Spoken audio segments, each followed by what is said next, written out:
Business Expo, and I know that's not how you say it, but I just didn't know how to say it. Yin Fan, not Yin Yan.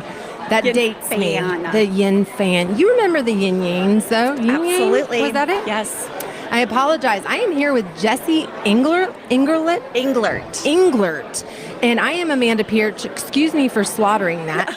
What origin is the last name? German. Cool. All right. So it's not the first time you've had to correct someone. Absolutely not. Engerlet. I would not expect anything else. Well, Jesse is with the First American Bank and Trust. And again, we are here in a room full of vibrant business owners. You can hear the chatter in the background. Beautiful baby grand piano and some chandeliers here.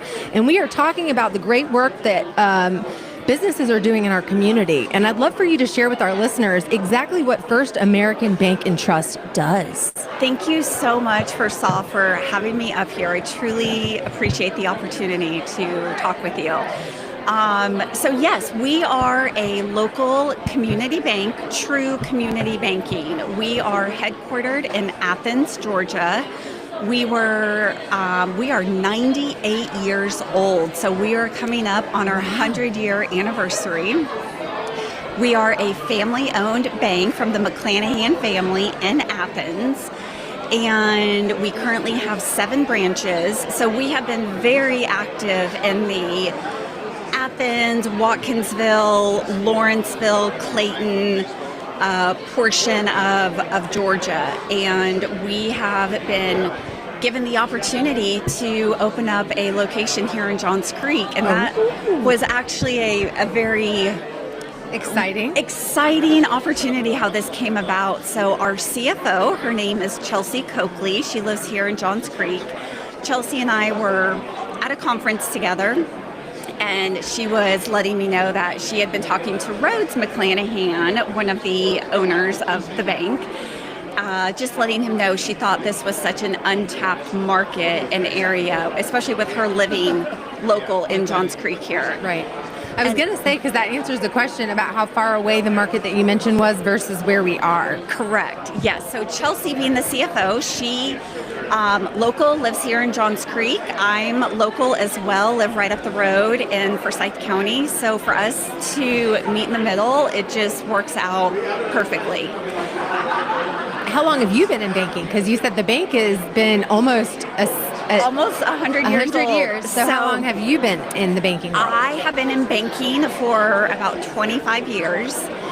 And when Chelsea told me her vision of wanting to open up this branch, I was with a different bank at the time, but she knew I was experiencing just, wanting to put some feelers out there to see what other opportunities might be a fit and available. And make a long story short, here I am. So she brought me on board. She and Rhodes brought me on board, and we went to Rhodes and kind of let him know of what our vision is for the bank, what we wanted to do, and to think outside the box, because banking has changed so much over the years, where so many people don't go into banks anymore.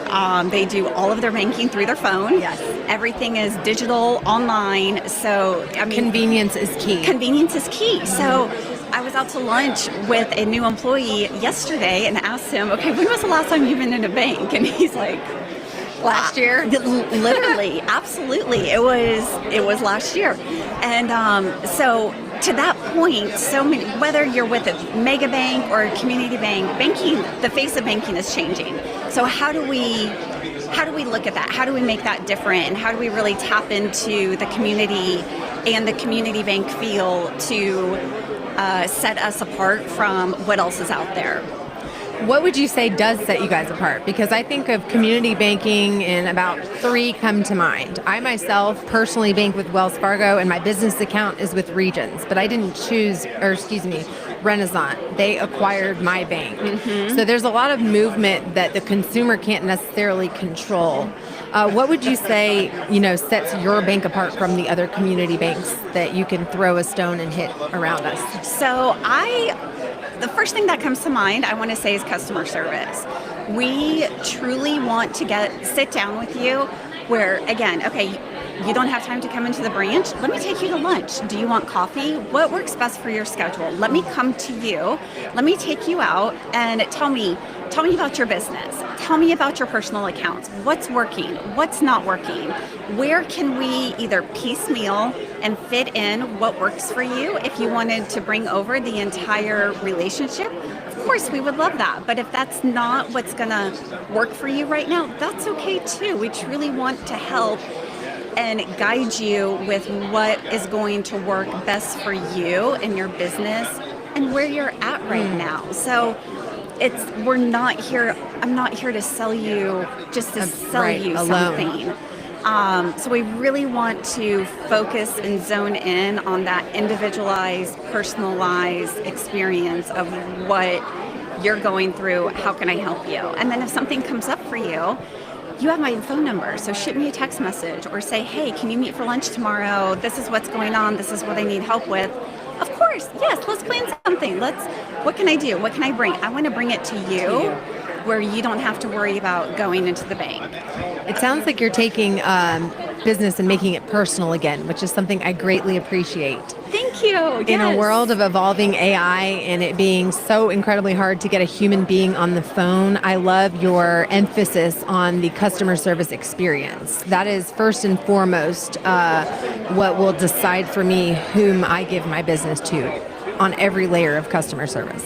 Absolutely. And that's the other thing, the scope of the internet, AI, everything is changing and evolving. So one thing that AI will never be able to touch is that personal relationship. Yes. And that's where we really want to hone in on and be our primary focus. And at the end of the day, we truly love getting to know everyone and helping them. I can tell the sincerity on your face.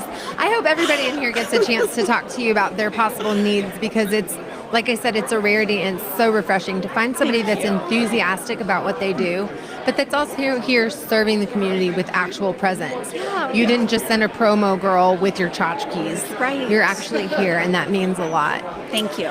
Again, I'm speaking with Jessie, and she is with First American Bank and Trust, and she is the VP Commercial Relationship Manager. I'm going to be so bold and give her information if you'd like to reach her. It's JESSI@FABT.bank. And again, I am Amanda Pearchin. We are broadcasting live from the Yin Fan restaurant and event. And these interviews are brought to you by Subaru of Gwinnett. You'll love the difference. Stop by and see them at 2950 Satellite Boulevard in Duluth. Anything else you'd like to leave with our listeners? No, Amanda, thank you so much for having me. It's been a pleasure, and I'm just grateful for the opportunity. I would like to have coffee with you sometime so we can further explore my woes, because I feel like that you just might be the answer to the headache that I have all the time when I think about finances for my business. I'm your girl. Thank you, Jessie. I look forward to talking to you again. Thanks so much.